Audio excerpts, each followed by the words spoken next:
नमस्कार दोस्तों, स्वागत करते हैं आप सभी का। दोस्तों बिहार एसआई मेंस यानी रुक्मिणी प्रकाशन का आप सभी लोग का देख पा रहे होंगे कि वॉल्यूम 2 का सेट अपलोड हो चुका है। उसमें से आपका एक सेट और बाकी है, प्लस आपका एडुटेरिया का वॉल्यूम 2 का अभी सेट चल रहा है, जिसमें से ये आपका सेट नंबर 6 है। इसके पहले का सेट सभी अपलोड कर दिया गया है। आप सभी लोग जाइए प्लेलिस्ट में चेक कीजिए और उसको रिविजन करना शुरू कर दीजिए, ठीक है। इसका पीडीएफ आप सभी लोग को पूरा बुक का मिलेगा, आप सभी लोग परेशान ना होइएगा। बस आप सभी लोग को स्कैन करने में थोड़ा समय लग रहा है। पूरा A to Z आप सभी लोग को एक एक सेट आप सभी लोग को मिल जाएगा। वीडियो को आप सभी लोग अंत तक देखा कीजिए और अपना स्कोर बताया कीजिए कि आप सभी लोग कितना स्कोर कर पा रहे हैं। तभी आप सभी लोग का पता चल पाएगा कि क्या आप सभी लोग अभी तैयार हो पाए हैं या फिर अभी भी आप सभी लोग को पूरी कड़ी मेहनत करनी पड़ेगी। तो चलिए सेट को शुरू करते हैं। ये आज का सेट है। आज का 21 नंबर से सेट स्टार्ट है, यानी 1 से 20 तक आपका मैथ्स और रीजनिंग दिया हुआ है। तो उसको मैं स्किप करूंगा और मैं सिर्फ जीएस का आप सभी लोग का सेट कराऊंगा। तो चलिए देखते हैं। कहता है बादलों के वायुमंडल में तैरने का कारण क्या है। तो आंसर आपका क्या हो जाएगा, आंसर करिएगा। देखिए आंसर इसका डी हो जाएगा। कम घनत्व के कारण आपका जो वायुमंडल है वो बादलों में तैरता है। देखिए बादल एक सीमित ऊंचाई तक ही रहता है। जब किसी विशेष ऊंचाई पर बादल का घनत्व उसके औसत घनत्व के बराबर होता है, तभी बादल ऊपर उठने के बजाय सीधा ही हवा के बहाव के साथ चलने लगता है। तो आप इसको याद रखिएगा। क्वेश्चन नंबर 22 कहता है कि एक भू उपग्रह अपने कक्ष में निरंतर गति करता है। यह उपकेंद्र बल के प्रभाव से होता है जो प्राप्त होता है। तो आंसर आपका बी हो जाएगा, पृथ्वी द्वारा उपग्रह पर लगने वाले गुरुत्वाकर्षण से। याद रखिएगा सभी लोग। नेक्स्ट क्वेश्चन है क्वेश्चन नंबर 23। कहता है, देखते हैं। कहता है प्रकाश का रंग निर्धारित होता है उसके।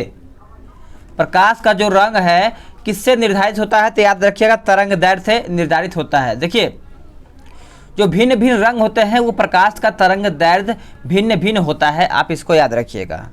क्वेश्चन नंबर 24 कहता है खतरे के संकेतों के लिए लाल प्रकाश का प्रयोग किया जाता है, ऐसा क्यों। तो ऐसा इसलिए किया जाता है कि इसका प्रकीर्णन जो होता है वो सबसे कम होता है, यानी आपका ऑप्शन ए हो जाएगा। देखिए लाल बत्ती के लिए प्रकाश का प्रकीर्णन सबसे कम होता है, जिससे अधिक दूरी की यात्रा होती है। यही कारण है कि खतरे के संकेत के लिए लाल एलईडी या फिर लाल बत्ती का प्रयोग किया जाता है। क्वेश्चन नंबर 25 एक समतल दर्पण की वक्रता त्रिज्या होती है। तो आंसर आपका 25 का सी हो जाएगा, यानी अनंत होगा। देखिए समतल दर्पण के वक्रता का त्रिज्या अनंत होता है। यह समतल दर्पण वास्तव में व्यक्तिगत नहीं है बल्कि एक क्षेत्र का हिस्सा होता है। क्वेश्चन नंबर 26 पसीने का मुख्य उपयोग क्या है। पसीने का मुख्य उपयोग देखा जाए तो आपका आंसर ए हो जाएगा, शरीर के ताप को नियंत्रित करता है। देखिए पसीना आपका जो होता है वो शरीर के ताप को नियंत्रित करता है। एक व्यक्ति देखा जाए तो एक दिन में आपका पसीना 2 से 4 लीटर निकाल देता है अपने शरीर से। तो आप इसको याद रखिएगा, ठीक है। 2 से 4 लीटर प्रति घंटे निकाल सकता है, आप इसको याद रख सकते हैं।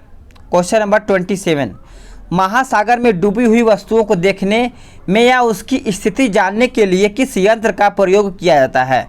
ये तो इसके पिछले वाले सेट में मैंने ये क्वेश्चन करवा दिया है, तो आपका सोनार हो जाएगा।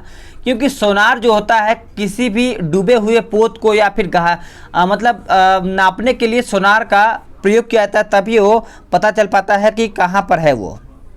क्वेश्चन नंबर 28 बल गुणनफल है किसका। तो आंसर याद रखिएगा, आपका आंसर बी हो जाएगा, द्रव्यमान तथा त्वरण का। देखिए बल बराबर द्रव्यमान गुणित त्वरण होता है, आप इसको याद रखते हैं, यानी F बराबर ma होता है। क्वेश्चन नंबर 29 गुरुत्वाकर्षण के सार्वभौमिक नियम का प्रतिपादन किसने किया। तो 29 का आंसर आपका सी हो जाएगा, न्यूटन ने। देखिए गुरुत्वाकर्षण के बारे में पहली बार कोई गणितज्ञ सूत्र देने की कोशिश आइजैक न्यूटन द्वारा ही दी गई थी। इन्होंने गुरुत्वाकर्षण के सिद्धांत का प्रतिपादन किया था। क्वेश्चन नंबर 30 क्या कहता है कि विशिष्ट घनत्व होता है। विशिष्ट घनत्व होता है तो उपयुक्त में से सभी, यानी वस्तु के एकांक आयतन का द्रव्यमान 4 डिग्री सेंटीग्रेड पर पानी के एकांक आयतन का द्रव्यमान है। वस्तु के किसी आयतन का द्रव्यमान 4 डिग्री सेंटीग्रेड पर पानी के समान आयतन का द्रव्यमान। वस्तु के किसी आयतन का भार 4 डिग्री सेंटीग्रेड पानी के समान आयतन का द्रव्यमान। तो इस तरीके से आपका आंसर डी हो जाएगा। क्वेश्चन नंबर 31 कहता है कि निम्नलिखित में से कौन अणु परमाणु कण नहीं है। तो आपका आंसर ए हो जाएगा, यानी ड्यूट्रॉन हो जाएगा। देखिए इसमें आपका एक प्रोटॉन तथा एक न्यूट्रॉन होता है, आप इसको याद रखिएगा। क्वेश्चन नंबर 32 पे आते हैं। क्या कहता है कि निम्नलिखित में से कौन सबसे अधिक श्यान है। सबसे अधिक श्यान कौन सा है, तो आपका शहद हो जाएगा। देखिए जिसके कारण वह किसी बाहरी प्रतिबल के कारण अपने को विकृत करने का विरोध करता है, अतः शहद सबसे अधिक श्यान होता है। क्वेश्चन नंबर 33 टेफ्लॉन क्या है। टेफ्लॉन क्या है, तो आंसर आप याद रखिएगा, आपका फ्लोरोकार्बन हो जाएगा, यानी आपका बी उत्तर करेक्ट आंसर हो जाएगा। ठीक है, फ्लोरो बहुलक यानी आपका देखा जाए तो आपका बी आंसर हो जाएगा। क्वेश्चन नंबर 34 निम्न में से कौन सा मृदा से संबंधित है। निम्न में से कौन सा मृदा से संबंधित है, तो आंसर आप याद रखिएगा 34 का आंसर ए हो जाएगा, इडैफिक हो जाएगा। आप सभी लोग का क्या हो जाएगा, इडैफिक। क्वेश्चन नंबर 35 निम्न में से कौन सा वायु का अकार्बनिक यौगिक प्रदूषक है। तो आंसर 35 का आपका बी हो जाएगा, हाइड्रोजन सल्फाइड हो जाएगा। आप सभी लोग का आंसर याद रखिएगा। क्वेश्चन नंबर 36 निम्न में से कौन वास्तविक रूप से एक मीन मछली का प्रकार है। चलिए आंसर करिएगा, तो आंसर आपका सी हो जाएगा, कैट फिश हो जाएगा। देखिए कैट फिश एक वाटर फिश है, आप इसको याद रखिएगा। कौन सा जंतु अपनी आंत में जल की काफ़ी मात्रा का संचय कर सकता है। ये तो सभी को पता ही होगा, ये आपका आंसर ऊँट हो जाएगा। देखिए ऊँट को रेगिस्तान का जहाज कहा जाता है। पहला पॉइंट ये है क्योंकि इसका शरीर पूर्णतः मरुस्थल के प्रति अनुकूलित होता है। यह एक बार में अत्यधिक जल पीकर जल का संचयन या फिर संग्रह अपनी आंत में कर लेता है, यानी एक बार ये इतना पी लेता है कि एक्स्ट्रा भी अपने शरीर में रख लेता है, और जब इसको ज़रूरत पड़ता है प्यास बुझाने का तो वहीं से अपना वो प्यास बुझाता है। जंतु कोशिका में निम्न में से क्या अनुपस्थित होता है। तो करेक्ट आंसर आपका सी हो जाएगा, सेल्यूलोज की कोशिका भित्ति। आपका आंसर सी हो जाएगा। क्वेश्चन नंबर 39 शरीर में अतिरिक्त ग्लूकोज ग्लाइकोजन में परिवर्तन होकर भंडारित रहता है, किसमें। तो आंसर आप याद रखिएगा 39 का ऑप्शन ए हो जाएगा, यकृत में। क्या हो जाएगा, यकृत में। आप सभी लोग का आंसर यहाँ पे 39 का हो जाएगा। देखिए जिसका मुख्य कार्य रक्त में उपस्थित अतिरिक्त ग्लूकोज को ग्लाइकोजन के रूप में परिवर्तित करके संचित रखता है। क्वेश्चन नंबर 40 भोजन के वर्ग में प्रति यूनिट कैलोरी की मात्रा सर्वाधिक होती है, किसमें। तो आंसर सभी लोग याद रखिएगा, आपका वसा हो जाएगा। देखिए यूनिट कैलोरी की मात्रा सर्वाधिक होती है क्योंकि इसमें ऑक्सीजन कम होने के कारण इसका ऑक्सीकरण अधिक होता है। मानव शरीर में विटामिन ए संचित रहता है, किसमें। सिंपल क्वेश्चन है, तो आंसर सभी लोगों ने सही किया होगा, ऑप्शन बी हो जाएगा, यकृत में। क्या हो जाएगा, यकृत में आप सभी लोग का सबसे ज़्यादा विटामिन ए की मात्रा रहता है। बाल जिस प्रोटीन का बना होता है उसे हम क्या कहते हैं। बाल जिस प्रोटीन का बना होता है उसे हम उपयुक्त में से कोई भी नहीं कहते हैं, क्योंकि बाल कैराटीन का नामक एक प्रोटीन से बना होता है, जिसमें कोई भी ऑप्शन नहीं दिया हुआ है। ठीक है, चलिए नेक्स्ट क्वेश्चन पे आते हैं। क्वेश्चन नंबर 43 पे निषेचन की प्रक्रिया कहाँ पर होती है। निषेचन की प्रक्रिया देखा जाए तो अंडवाहिनी में होता है, यानी आपका आंसर बी हो जाएगा। चलिए नेक्स्ट क्वेश्चन है कि ऑक्सीजन का क्रांतिक ताप क्या होता है। ऑक्सीजन का क्रांतिक ताप देखा जाए तो आपका -118 डिग्री सेंटीग्रेड हो जाएगा, यानी 44 का आंसर सी हो जाएगा। क्वेश्चन नंबर 45 निम्नलिखित पर विचार करें, यानी इनमें से आपको विचार करके बताना है क्या सही है क्या गलत है। तो देखिए आंसर आपका सी हो जाएगा, लोहे में जंग लगना एक रासायनिक परिवर्तन है, लवण जल जंग लगने की दर को बढ़ा देता है। तो इस तरीके से आपका आंसर सी हो जाएगा, याद रखिएगा। क्वेश्चन नंबर 46 पे आते हैं कि भारत की संसद के, याद रखिएगा, भारत की संसद के संबंध में कौन सा कथन सही नहीं है? तो आंसर आपका सी हो जाएगा, मंत्रिमंडल की सदस्यता निम्न सदन तक ही सीमित रहती है। आप इसको याद रखिएगा। क्वेश्चन नंबर 46 का यहाँ पर बोला गया है कौन नहीं है, तो आपका आंसर सी हो जाएगा। देखिए, क्योंकि मंत्रिमंडल का सदस्य निम्न सदन के साथ साथ उच्च सदन का भी हो सकता है, तो आप इसको याद रखिएगा। क्वेश्चन नंबर 47, भारत सरकार में सबसे ऊंचे पद पर सिविलियन अधिकारी निम्न में से कौन है? तो आंसर याद रखिएगा, आपका मंत्रिमंडल सचिव हो जाएगा, क्योंकि भारत सरकार में सबसे ऊंचे पद पर सिविलियन अधिकारी यानी मंत्रिमंडल का सचिव ही होता है। क्वेश्चन नंबर 48, केंद्र और राज्य सरकारों के बीच सत्ता के बंटवारे की व्यवस्था में बदलाव के लिए क्या आवश्यक है? तो आंसर आपका डी हो जाएगा, यानी संसद के दोनों सदनों में विशेष बहुमत एवं आधे से अधिक राज्य की मंजूरी देना, यानी डी आपका आंसर यहाँ पे हो जाएगा। भारतीय संविधान अनुच्छेद देखा जाए तो 368(2) के अनुसार केंद्र और राज्यों के बीच सत्ता के बंटवारे की व्यवस्था की गई है। क्वेश्चन नंबर 49, लेखानुदान संघ सरकार को अनुमति प्रदान करता है किसके लिए? तो आंसर याद रखिएगा, आंसर आपका डी हो जाएगा, निश्चित अवधि के लिए भारतीय संचित निधि से धन निकालने के लिए, यानी डी आपका करेक्ट आंसर हो जाएगा। देखिए, अब इसको याद रखिएगा कि अनुच्छेद 116 के तहत विनियोग विधेयक के पारित न होने की स्थिति में जब संघ सरकार को धन की आवश्यकता होती है तो लोकसभा को लेखानुदान माध्यम के निश्चित अवधि के लिए वो अपना संचित विधि से आग्रह प्रदान करता है। लोक लेखा समिति अपनी रिपोर्ट किसे प्रस्तुत करती है?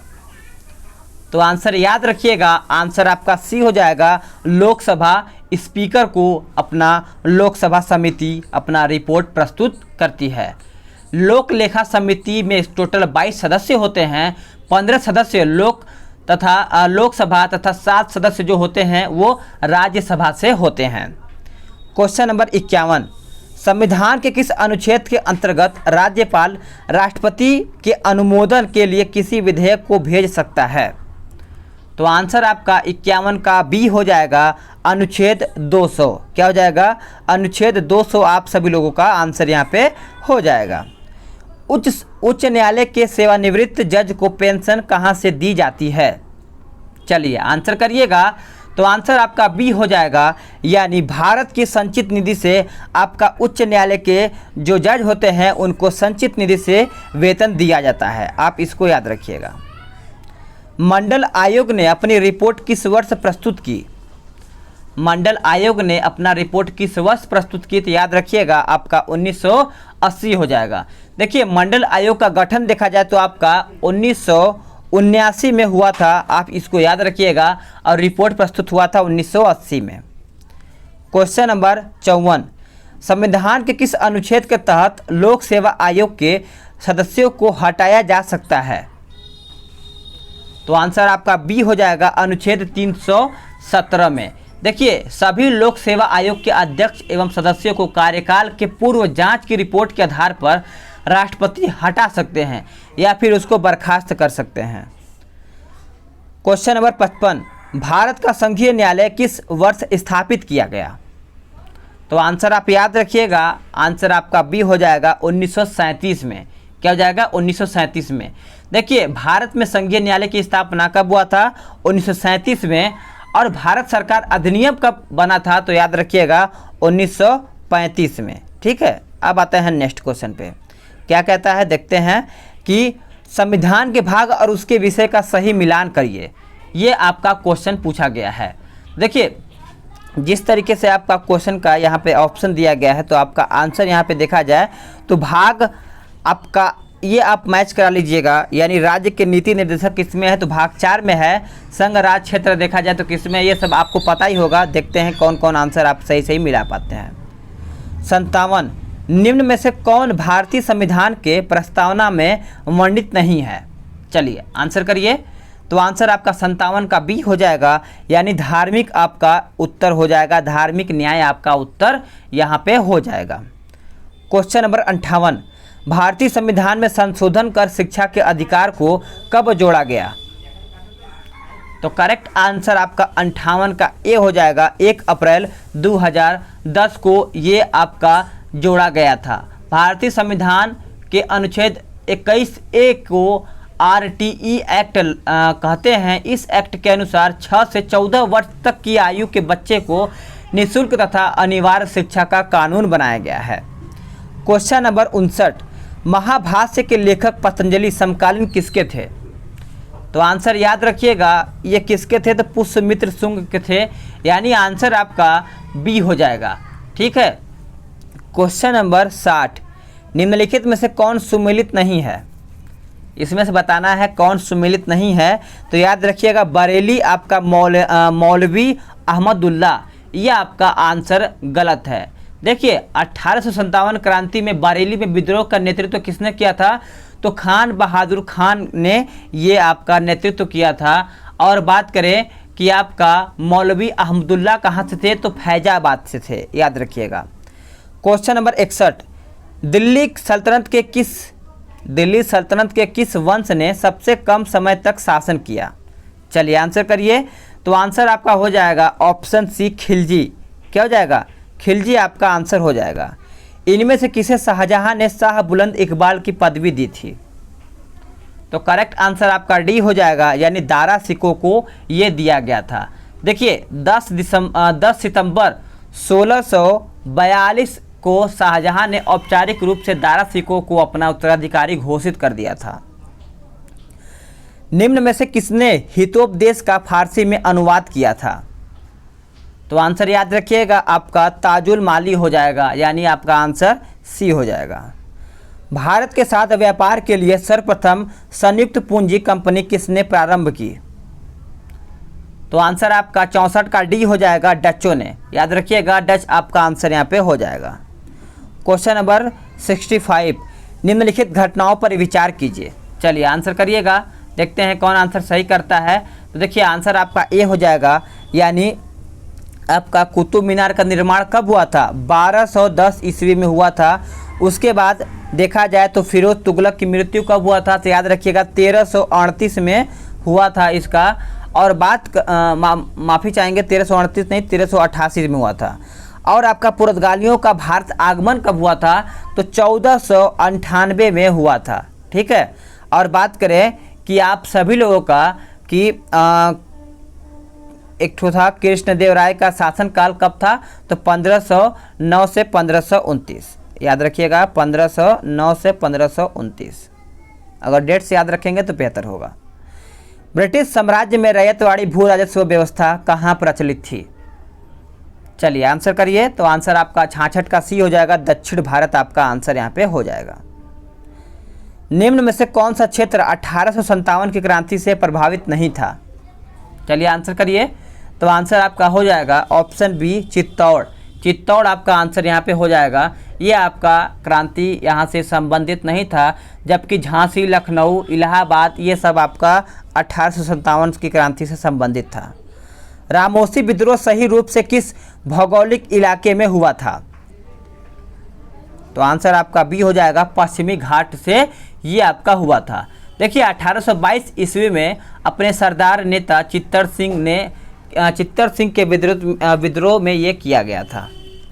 क्वेश्चन नंबर 69, किसने भारतीय राष्ट्रीय कांग्रेस को एक सूक्ष्मदर्शी अल्पसंख्यक जनता का प्रतिनिधि बताते हुए उसका मजाक उड़ाया था? आंसर आपका सी हो जाएगा, यानी डफरिन ने। भारतीय राष्ट्रीय कांग्रेस का 27वां अधिवेशन कहाँ पर हुआ था? तो याद रखिएगा, आंसर आपका बी हो जाएगा, बांकीपुर में। देखिए 27वां अधिवेशन आपका बांकीपुर में हुआ था। याद रखिएगा 1912 में हुआ था। ठीक है, आप इसको याद रखिएगा। निम्नलिखित पर्वत श्रेणी का दक्षिण से उत्तर की ओर क्रम क्या होगा? तो आंसर आपका बी हो जाएगा, यानी 1 2 3 4।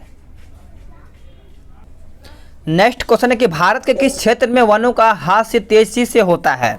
चलिए करेक्ट आंसर बताइएगा। तो आंसर आपका बी हो जाएगा, पूर्वोत्तर का क्षेत्र। देखिए पूर्वोत्तर भारत में जनजातीय आबादी के द्वारा आर्थिक क्रियाकलाप के लिए वनों की कटाई तेजी से हुआ है। आप इसको याद रखिएगा। भारत में किस धार्मिक समूह की वृद्धि दर निम्न में से सबसे कम है? करेक्ट आंसर बताइएगा। तो आंसर आपका सी हो जाएगा, यानी जैनों का। अगर देखा जाए तो जैनों का कितना है, तो 0.4 हो जाएगा, ठीक है। अगर बौद्ध का देखा जाए तो बौद्ध का 0.7 हो जाएगा। अगर बात करें सिखों का, तो सिखों का 1.7 हो जाएगा। तो आप इसको याद रखिएगा। भारत का सबसे छोटा राष्ट्रीय राजमार्ग यानी जल मार्ग कौन सा है? तो करेक्ट आंसर आपका डी हो जाएगा, राष्ट्रीय जल मार्ग 69, ठीक है, याद रखिएगा।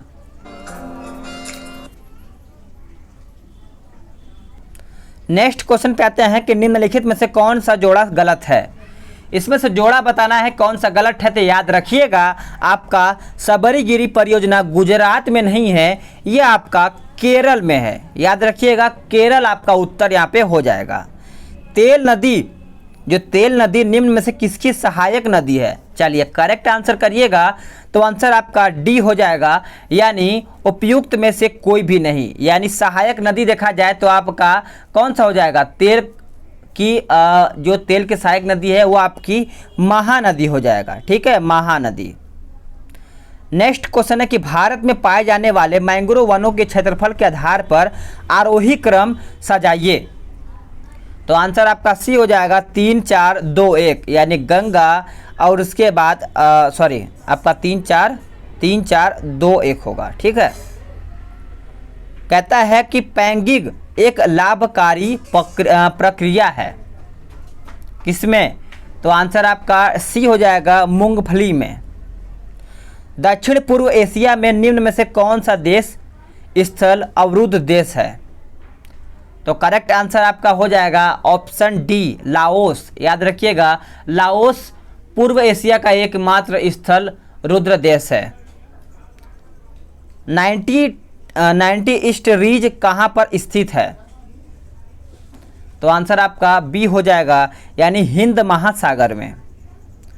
मूर्ति अपनी मांग स्वयं निर्धारित कर लेती है, यह किसका कथन है? यह किसका कथन है? तो याद रखिएगा, ये आपका कथन है जे.बी. से का।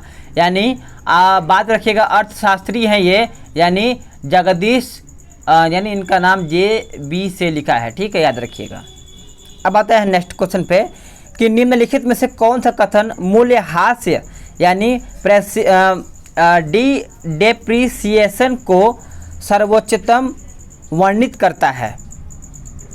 तो करेक्ट आंसर आपका 82 का बी हो जाएगा, सकल निवेश के मूल्य से किए गए लोप। देखिए, अब इसके बारे में देखिएगा कि निवेश के मूल्य से किए गए लोप को मूल्यह्रास कहते हैं। आप ये पॉइंट याद रखिएगा।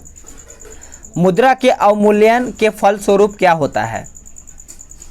तो आंसर आपका डी हो जाएगा, उपयुक्त में से सही, यानी निर्यात व्यापार का प्रसार, आयात व्यापार का संकुचन और आयात स्थानपत्ति का प्रसार। याद रखिएगा।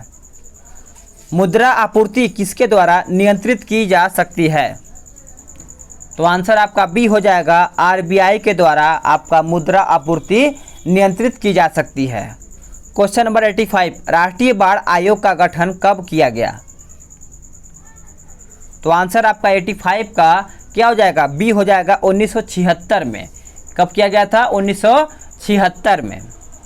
नेक्स्ट क्वेश्चन है कि भारत में, कहता है कि भारत में अंतर्राष्ट्रीय महत्व को यानी महत्व की कितनी आर्द्र भूमि को रामसर सूची में शामिल किया गया है? तो आंसर आप याद रखिएगा, 37 आपका उत्तर हो जाएगा। डी आपका करेक्ट उत्तर हो जाएगा, याद रखिएगा। 88 पे आते हैं। कहता है कि निम्नलिखित में से ग्लेशियर, हिमनद और राज्य केंद्र शासित प्रदेश के संदर्भ में किसका मिलान सही है? चलिए आंसर करिएगा। तो आंसर आपका देखा जाए 87 का बी हो जाएगा, यानी चौराबाड़ी ग्लेशियर आपका उत्तराखंड में, ये आपका सही हो जाएगा, ठीक है। नेक्स्ट क्वेश्चन पे आते हैं। कहता है कि जैव विविधता दिवस कब मनाया जाता है? जैव विविधता दिवस के बारे में पूछा गया, तो ये तो सभी को पता ही होगा, आपका 22 मई हो जाएगा, सभी लोगों को पता ही होगा। और इसका थीम याद रखिएगा कि our solution are in nature, याद रखिएगा। निम्नलिखित में से कौन बागवानी फसल के अंतर्गत नहीं आते हैं? बागवानी फसल के अंतर्गत कौन नहीं आते हैं? तो आंसर आप करिएगा। तो इसका आंसर आपका हो जाएगा ऑप्शन डी, चाय, कॉफ़ी। ये सब बागवानी फसल के अंतर्गत कौन कौन से आते हैं देखिएगा। देखिए, फूल, फल, सब्जी, मसाला। बागवानी फसल के अंतर्गत आपका कौन कौन से आते हैं? बागानी, ये सब आपका बागवानी था। अब बागानी का देखेंगे तो चाय, कॉफ़ी, रबर, नारियल, सुपारी, ताड़ का तेल, ये सब बागानी के क्षेत्र में आते हैं। श्वसन के दौरान किसका विघटन नहीं होता है? श्वसन के दौरान किसका विघटन नहीं होता है? तो केवल 4 हो जाएगा, यानी विटामिन। रानी का वाव भारत के गुजरात के पाटन में स्थित एक प्रसिद्ध क्या है? तो आंसर याद रखिएगा, आपका सी हो जाएगा, सीढ़ीदार कुआं, यानी आपका आंसर क्या हो जाएगा? सी हो जाएगा। जीन नामक प्रोटीन किस फसल से संबंधित है? तो ये आपका संबंधित है मक्का से। किससे? मक्का से। नेक्स्ट क्वेश्चन है क्वेश्चन नंबर 93। किस अफ्रीकी देश की राजधानी लुसाका है? चलिए आंसर करिएगा। तो आंसर आपका सी हो जाएगा, जाम्बिया। ठीक है। अगर दक्षिण सूडान की राजधानी देखा जाए तो आपका क्या हो जाएगा? दक्षिण सूडान की राजधानी देखा जाए तो आपका जुबा हो जाएगा। नेक्स्ट क्वेश्चन है कि भारत के पूर्वोत्तर राज्यों की सीमा कुल कितने देशों से मिलती है? तो आंसर आपका हो जाएगा 94 का ऑप्शन ए, 4 देशों से होकर के मिलती है। नेक्स्ट क्वेश्चन है कि ताता पानी क्या है? ताता पानी क्या है? तो याद रखिएगा, ताता पानी गर्म पानी का एक फुहासा है। देखिए, ताता पानी छत्तीसगढ़ राज्य में एक गर्म पानी का कुंड है, याद रखिएगा। निम्न में से कौन सा मिलान सही नहीं है? इनमें से बताना है कौन सा मिलान है जो आपका गलत है। तो देखिए, आपका जय ऊर्जा, आपका महाराष्ट्र, ये आपका गलत है।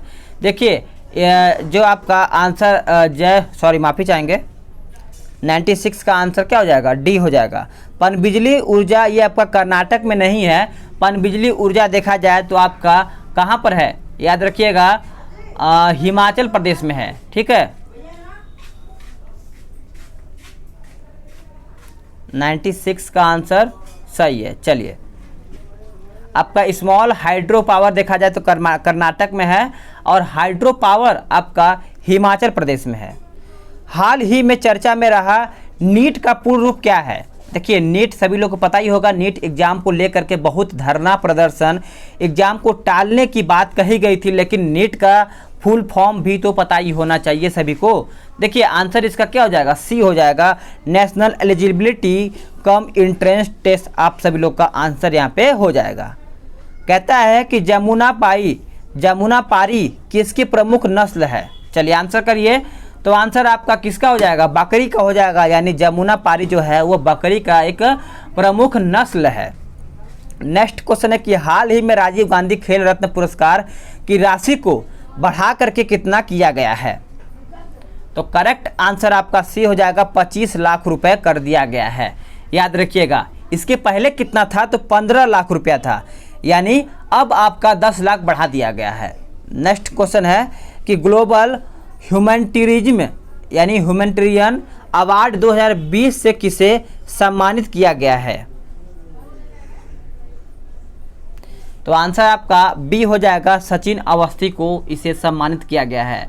तो दोस्तों, आप सभी लोग का ये सेट समाप्त होता है। इसमें आपका टोटल 80 क्वेश्चन है। वीडियो को लाइक कर दिया कीजिए। आप सभी लोगों के लिए ही वीडियो बनाया जा रहा है, मेहनत किया जा रहा है कि आप सभी लोग का यहाँ पे सिलेक्शन हो जाएगा। तो आप सभी लोग सपोर्ट कीजिए, मिल करके शेयर किया कीजिए और अपने वीडियो को लाइक भी कर दिया कीजिए। तो चलिए, नेक्स्ट वीडियो में जल्द ही मिलेंगे। तब तक के लिए जय हिंद, वंदे मातरम।